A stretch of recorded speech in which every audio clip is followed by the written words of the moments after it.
106.5.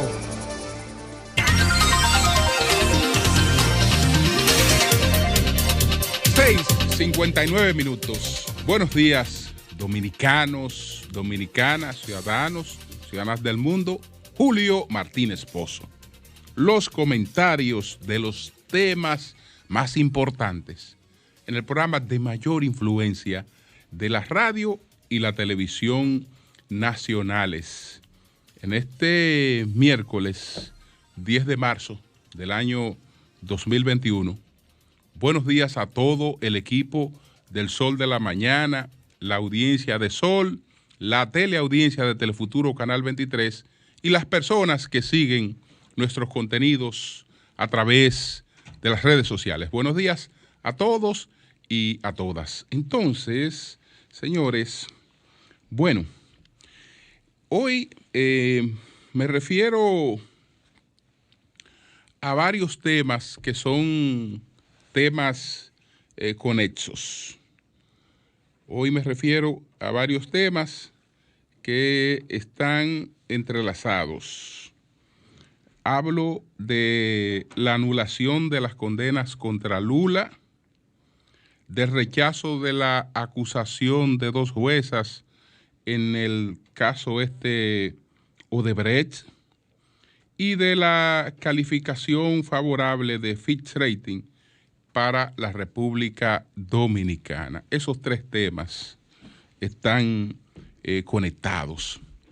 Pero ayer se produjo también la renuncia del señor Pedro Luis Castellano de la CISARRIL, y entonces vamos a ver la carta que publica el señor, el doctor Pedro Luis Castellanos para anunciar su renuncia de la Superintendencia de Salud y Riesgos Laborales. Entonces, él dirige la carta al ministro Luis Miguel de Camps, ministro de Trabajo. Estimado señor ministro, en seguimiento a las conversaciones sostenidas, hago de su conocimiento mi decisión de renunciar al cargo de Superintendente de Salud y Riesgos Laborales. Como efecto lo hago efectivo a partir del 31 de marzo del presente año, cargo para el cual fui designado mediante el decreto número 78-15 de fecha 25 de marzo del año 2015. Una vez cumplido el procedimiento de postulación por el Consejo Nacional de Seguridad Social y ratificado para un segundo periodo de 4 años de conformidad con el artículo 177 de la Ley 8701, mediante el decreto número 186-20 de fecha 29 de mayo del año 2020, una vez cumplida la evaluación satisfactoria y la postulación por el Consejo Nacional de la Seguridad Social.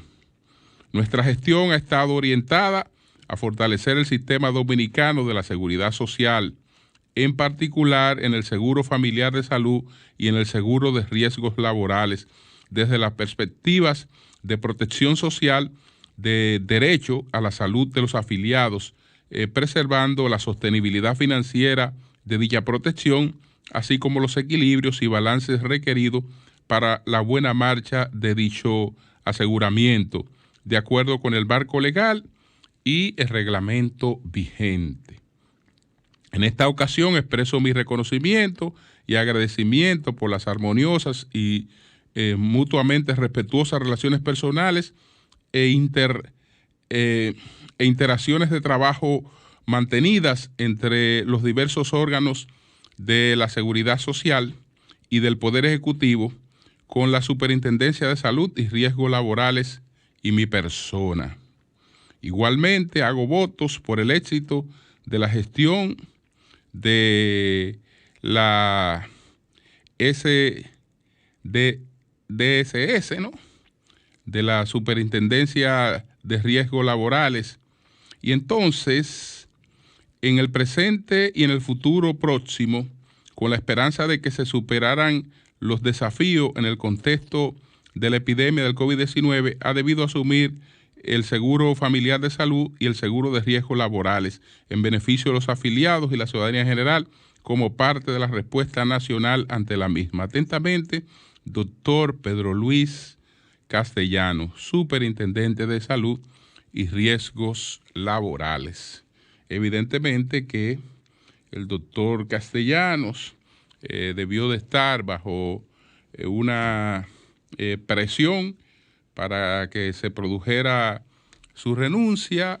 Entonces se ha producido su renuncia.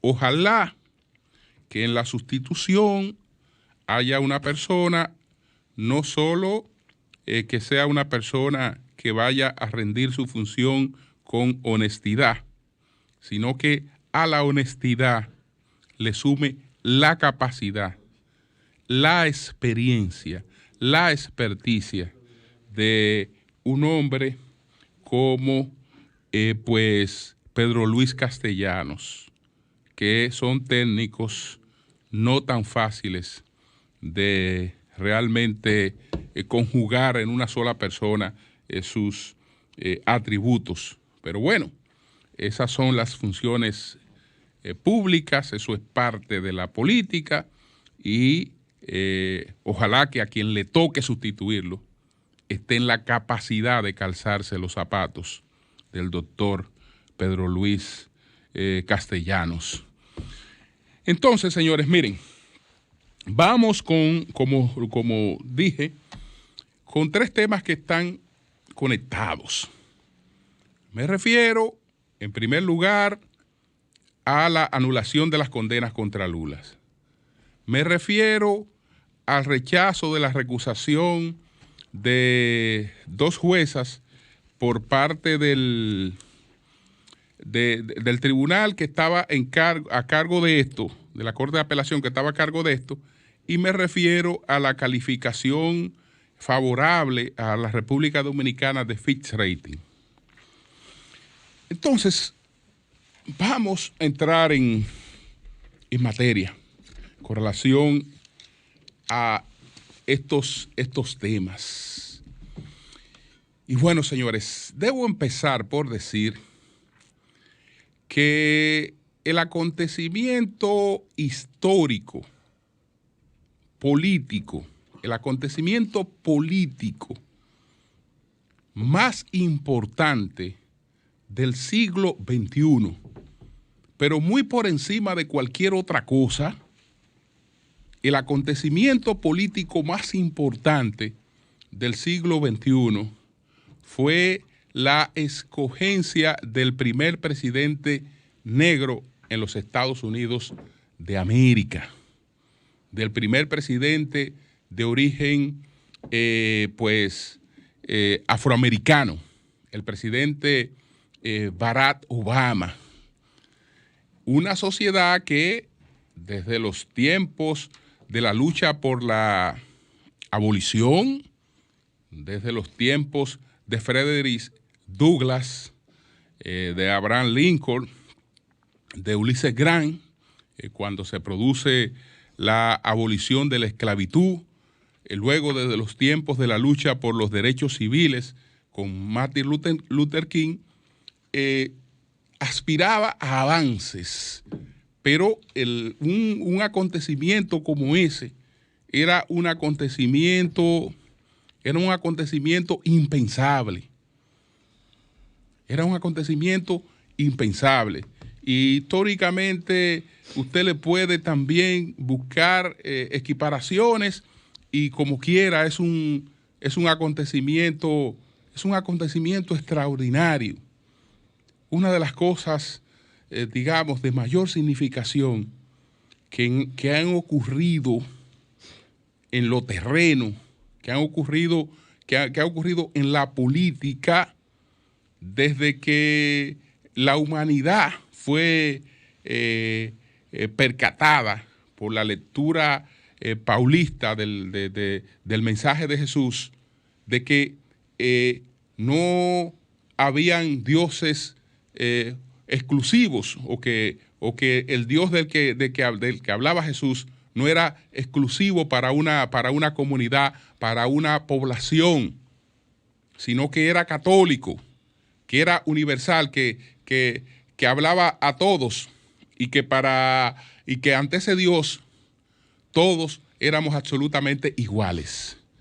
Desde que ese mensaje, digamos, empezó a producir con los años, con los siglos, sus efectos en la política y después habría de reflejarse en el espíritu de la Revolución Francesa, en el espíritu de la Declaración de Independencia de los Estados Unidos.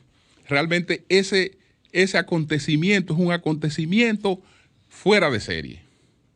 Pero quedémonos en el siglo XXI, el mayor acontecimiento del siglo XXI. Pero ¿qué pasa? Que siendo Obama el mayor acontecimiento político del siglo XXI, su elección, no tanto Obama, sino su elección y lo que él representaba, resulta que Obama no fue en su momento el político más popular del mundo. El político más popular del mundo no lo fue, porque hubo una figura que lo eclipsaba.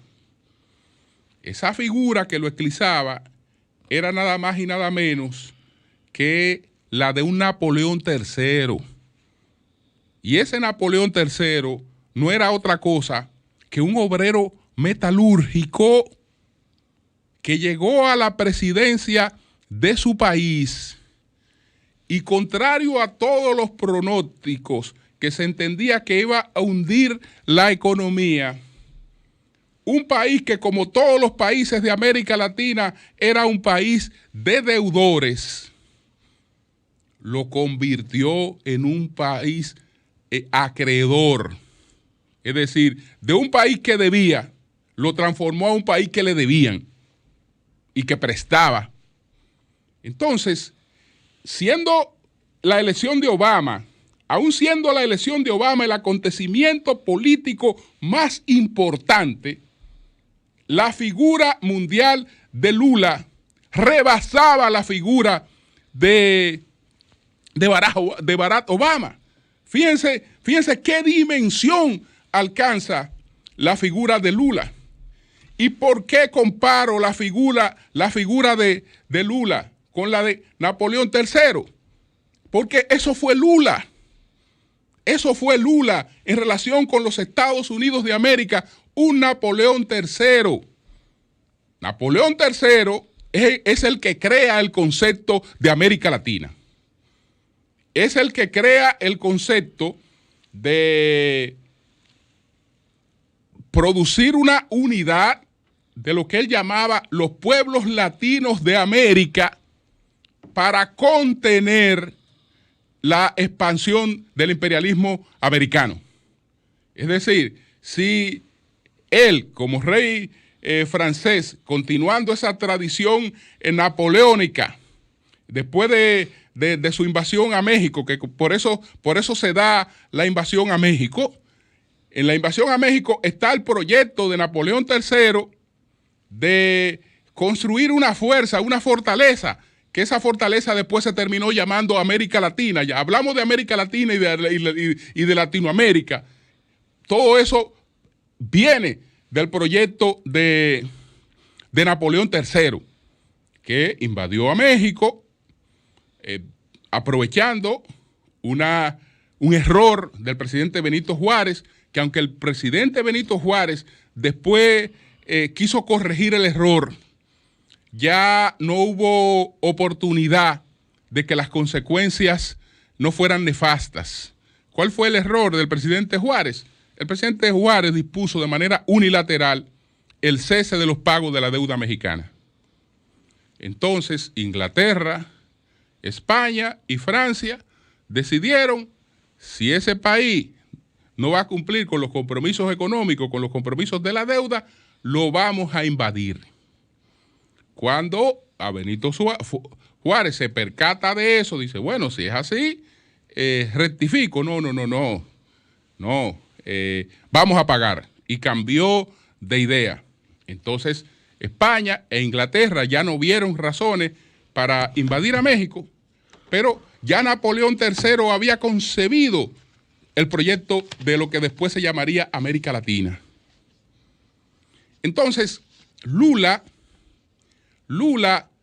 en cierta medida, desarrolla el proyecto de América Latina. Y ese proyecto trata de desarrollarlo desde una plataforma de desarrollo económico que lleva a las empresas de su país a un nivel altísimo de competencia con las empresas estadounidenses de cualquier ramo. Llega el momento, entonces, en que Estados Unidos tiene que contener este proyecto de dominio, en cierta medida, del escenario de América Latina por parte de Brasil, y entonces vienen las situaciones que después se dieron, porque lo que se da con Odebrecht no es realmente un interés principal por el tema de la corrupción. Es el tema de contener ese proyecto económico y político que va empujando con mucho éxito Lula da Silva desde Brasil. Y ya sabemos lo que ocurrió. Ya sabemos lo que ocurrió y cómo eso pues se tradujo. Pero en el caso de Lula, a la hora de judicializar la política, no hay base para sustentar una acusación que vincule a Lula con actos reales de corrupción. Estamos hablando de un hombre que maneja un presupuesto de miles de millones de dólares. De miles de millones de dólares.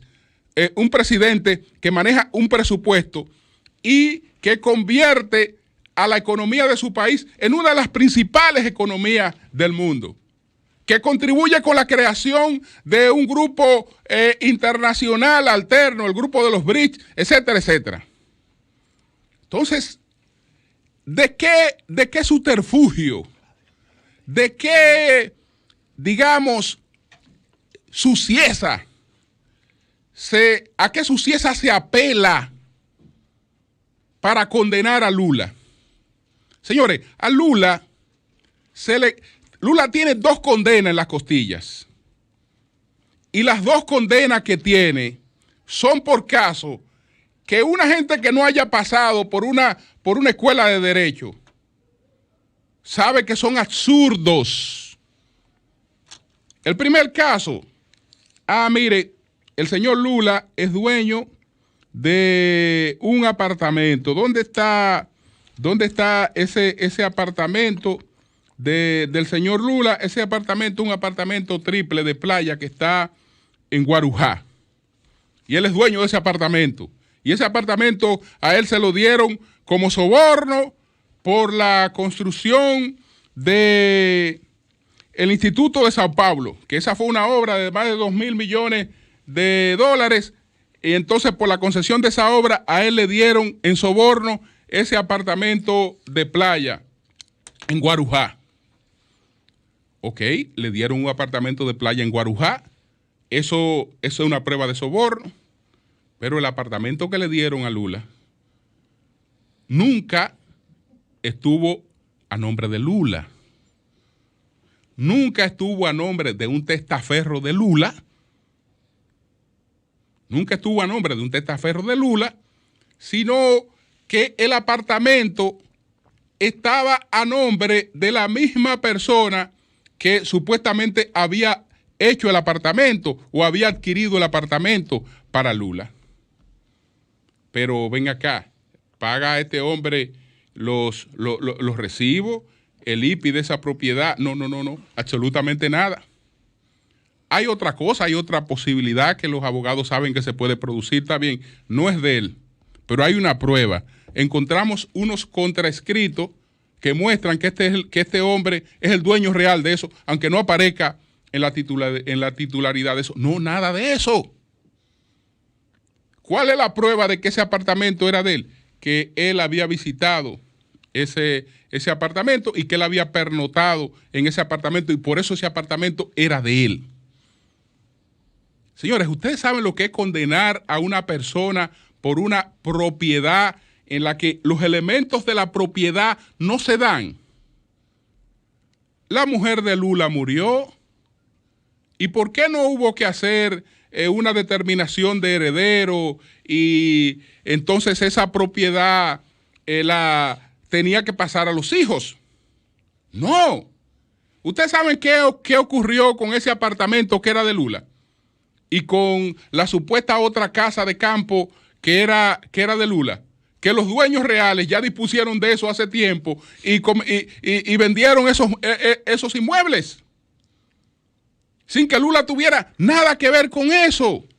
¿Usted sabe qué fue lo que pasó? Y por eso ahora se produce la anulación de todas estas sentencias.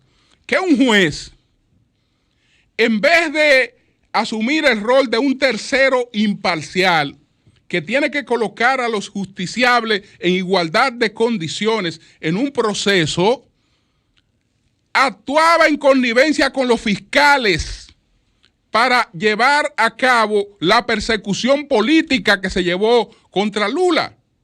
Es decir, que de antemano las acciones de los fiscales ya estaban coordinadas y dirigidas por el juez al que luego se le iban a presentar esas cosas. Y todo eso se ha comprobado, por eso que todo esto ha terminado anulado. Y cuando usted va a ver cuál es el testimonio para demostrar que el apartamento era de Lula, bueno, con el empresario se llega a un acuerdo. El empresario se llega a un acuerdo. Ven acá, mira, va a perder tu fortuna. Tu familia va a sufrir muchísimo, porque te vamos a perseguir a ti y a toda tu familia. Ahora tú me das una declaración contra Lula y te liberas de eso. Y incluso yo lo más que puedo hacer es darte 1 año de prisión y la suspendemos. Y ahí tú resuelves tu problema y te quedas con todos tus bienes. Pero dame una declaración diciendo que eso era de Lula. Y el mismo dueño del apartamento dice, sí, ese yo lo hice para Lula. Y ese apartamento era de Lula. Pero coño, si era de Lula, ¿por qué tú lo tienes? Pero ¿por qué tú lo tienes? Ah, no, era de él. Pero ¿y qué prueba hay de que era? No, era de él, pero es la misma persona que está asegurando eso. ¿Y quién vendió después ese apartamento? El dueño.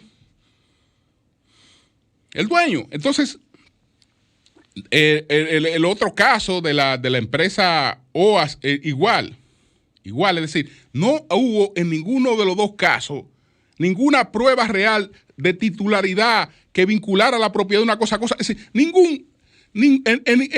ningún proceso mínimamente imparcial se va a condenar a una persona cuando no se ha podido demostrar nada que asocie a esa persona con esa propiedad. No importa que esa persona haya pernotado ahí. O no importa que tú te supongas que es de esa persona, porque por suposiciones tú no puedes emitir una condena. Entonces, en base a eso, se llevaron a cabo esas condenas y se llevó a cabo ese proceso.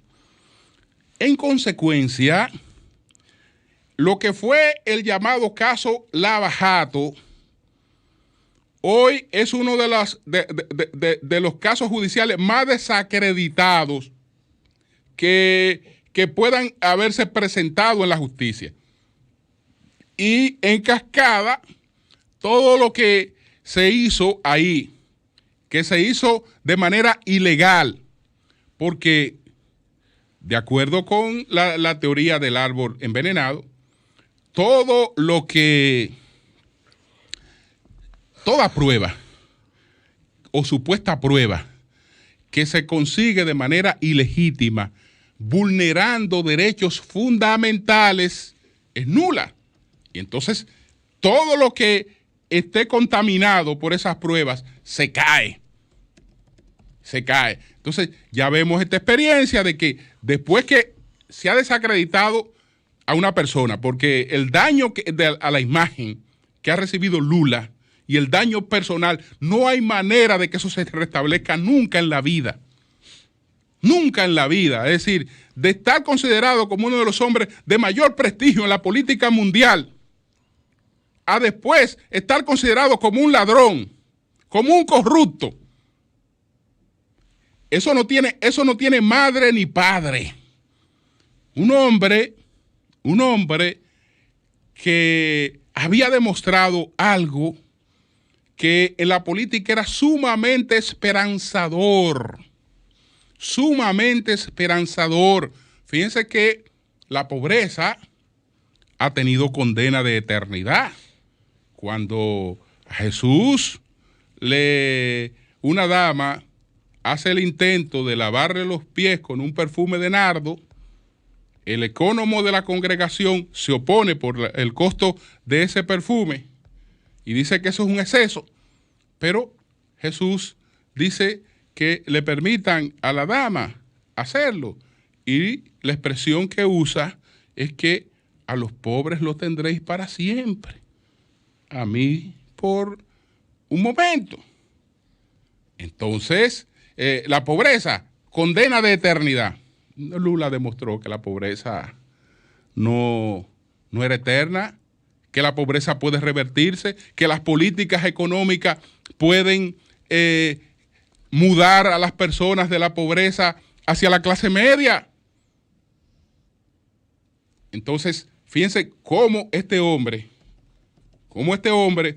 por una cuestión totalmente absurda, termina pues afectado de una manera irrecuperable.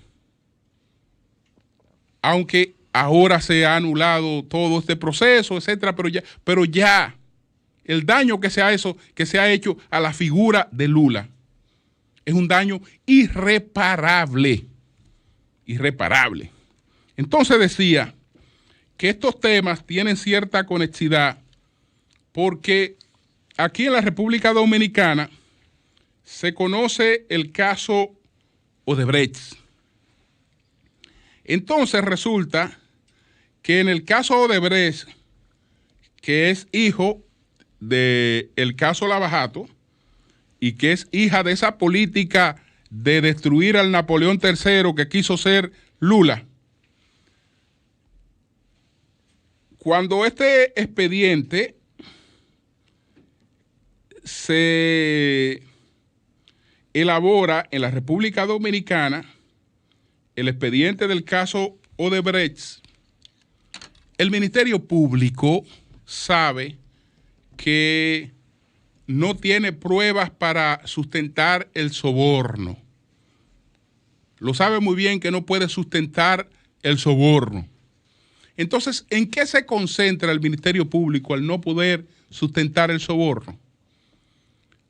En tratar de demostrar que los funcionarios públicos que están en ese expediente, los que tenían esa categoría, ya sea como legisladores o servidores públicos, habían tenido un enriquecimiento ilícito producto del soborno que no podían probar. Pero, aunque no podían probar el soborno, ahí estaba el enriquecimiento ilícito.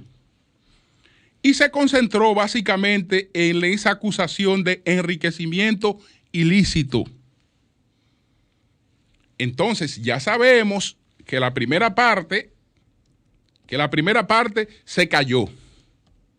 Porque en el tema del soborno, los propios testigos del Ministerio Público resultaron testigos a descargos, todos.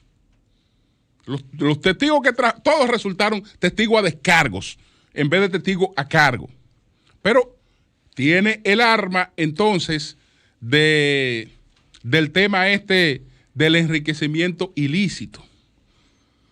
Pero el bendito enriquecimiento ilícito se cae porque la prueba que aporta el Ministerio Público en cada uno de los casos es un peritaje que hizo el propio Ministerio Público al margen de la ley de la Cámara de Cuentas. Entonces, como solo un informe de la Cámara de Cuentas y del departamento que tiene que hacer la evaluación de patrimonio es oponible o tiene valor judicial, el Ministerio Público que buscó y contrató a una persona para que hiciera ese peritaje ese informe le fue rechazado totalmente porque ese informe no carecía de, digamos, de legalidad. Entonces se cae el informe. Después se cae el informante también, porque bueno, si este técnico viene aquí a sustentar un informe y ya el informe es excluido totalmente, es decir, la información que él presentó sobre el supuesto enriquecimiento ilícito de cada una de estas personas, la prueba que tenía el Ministerio Público, se cae. Después se intenta mantener al informante sin el informe, porque si el informe se cayó, ¿qué hace ahí el bendito informante? Bueno, se intenta mantener al informante sin el informe. Ahí es que se produce primero una decisión de las juezas que dicen, bueno, vamos a escuchar de todas maneras al informante, pero los abogados de la defensa introducen un recurso, las juezas lo reconsideran y se percatan de que si el bendito informe ya fue excluido, la teoría del árbol envenenado se lleva también al informante. Y vienen dos juezas y así lo deciden. Entonces, esas dos juezas, señores, fueron objeto de un trato totalmente irrespetuoso y desconsiderado. Porque se llega a insinuar que esas dos juezas son cómplices de corrupción. Dice el fiscal, el Ministerio Público, el magistrado Camacho, que la actuación de esas dos juezas, lo dice ahí en el marco de la audiencia, le huele a impunidad. Y bueno, hay toda una discusión ahí en la que las juezas le recuerdan al Ministerio Público cuál es su papel, etcétera, etcétera. Pero el Ministerio Público, sin pensarlo, entonces produce una recusación de esas dos juezas, sin que un solo de los elementos que apliquen para producir la recusación de una jueza, pues se presentaran. Se produce la recusación de esas dos juezas. ¿Qué pasa con la recusación de esas dos juezas? Que esa recusación pues es rechazada por la Corte de Apelación, y voy a buscar solamente en las motivaciones. Yo leí anoche la sentencia completa, pero para fines de resumen voy a buscar en las motivaciones los párrafos 8 y 9 de la decisión. ¿Qué dice el párrafo 8? Esta corte es de criterio que la carencia o insuficiencia en la motivación sobre una decisión incidental, como lo es un recurso de oposición o retractación ya rendida, como alega el Ministerio Público, no es causal efectiva de apartamiento de las juezas objeto de la presente acción por no estar descrita en la norma regulatoria. Y por ahí sigue y le da una cátedra al Ministerio Público. Pero paso al párrafo 9. Al párrafo 9, donde está una cosa sin precedente. Las juezas están empoderadas, dice la Corte. Las juezas están empoderadas para tomar decisiones en el transcurso de un proceso cuando así las circunstancias lo determinen, como ocurrió en el caso ahora analizado. Decisiones que pueden tener origen en los pedimentos de las partes, como así ocurrió en este caso, que la decisión fuese recurrida en oposición, acogiéndose a la petición de quienes la presentaron al amparo de los artículos 407 al 409 del texto que prevén el acontecimiento procesal en el curso de la audiencia, que la decisión no fuera del agrado del Ministerio Público recusante, no le otorga motivos para dudar de las juezas y recusarlas bajo esa premisa. Más que una recusación, esto dice la Corte, más que una recusación, resulta obvio que se trata de una queja o malquerencia de un ministerio público que por el caso de que se trata no está dispuesto a aceptar que las juezas son soberanas en su función, que no buscan aclamación, mientras que el Ministerio Público está condicionado a satisfacer el clamor popular al que se debe y por eso le observa iracundo. Eso es la sentencia que está hablando de un Ministerio Público iracundo, y por eso le observa iracundo en sus y por eso lo observa en sus argumentos en contra de ellas y en atención a las consideraciones expresadas en los alegatos planteados por el recursante. Entonces, ahí se rechaza de pleno esa recusación, y entonces mañana continúa el caso. Entonces mañana continúa el caso, no hay una sola prueba de soborno, ahora tampoco hay prueba de enriquecimiento ilícito. No la hay. Es decir, el caso queda sustentado en el aire, porque las pruebas de enriquecimiento ilícito fueron excluidas en el caso de todos los acusados. Fueron excluidas, por lo menos en el caso de todos los que tuvieron la categoría de funcionarios públicos. Entonces, ahora eso está en el aire, tal y como advirtió la actual jefa del Ministerio Público, que ella advirtió esto en su voto disidente. Entonces, fíjense la suerte que lleva ese caso. Ay, señores, usted está acusado de enriquecimiento ilícito. ¿Dónde está la prueba? No, la prueba fue anulada. ¿Y entonces qué hacemos? Lo vamos a condenar porque dice el Ministerio Público que la sociedad está esperando una condena. Bueno, pero que los jueces no están aquí para dar la condena que está esperando la sociedad. No, los jueces están aquí para actuar en función de pruebas y verificar esas pruebas y esos hechos en función de las leyes y a partir de ahí actuar. Entonces, los jueces no tienen prueba para actuar. No tienen prueba para actuar. Ya ustedes saben cuál será la suerte de eso. Entonces, ya finalmente, muy breve, me alegra lo de Fitch Rating. Una calificación favorable, BB menos para la República Dominicana. Me alegra lo de Fitch Rating. Ahora la pregunta es, ¿habría Fitch Rating mantenido esa